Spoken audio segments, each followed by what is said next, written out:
So wages are higher, but do our wages buy the same standard of living as they did 3 years ago? That's the question to ask. So are we better off in this strong labor market? Has the Fed engineered this soft landing and kept a very strong labor market? Well, the numbers seem to indicate that so far, but where are we headed? We have a chart that shows inflation has outpaced wage growth for the last 2 years, but it says now things are looking up. That's their headline, not mine. And this, just to be clear, this comes from the St. Louis Fed's data collection. So what you're going to see there is you're going to see a blue line, and the blue line shows average hourly earnings, and the orange line shows inflation. So if you look back from 2016 until COVID, for the most part, average hourly earnings stayed above inflation.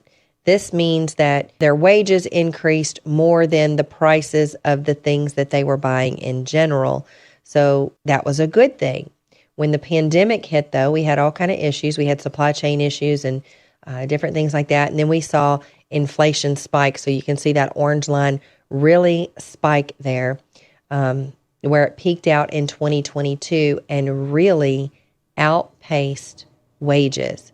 So it's just been here recently that trend is starting to right itself again. So wages are just now, though, starting to increase more than the cost of everything else that we buy.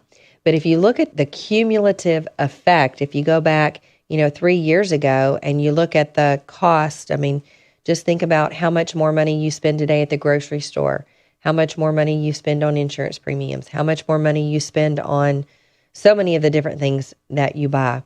It's roughly, across the board, it's roughly 20% higher, costs are 20% higher than 3 years ago.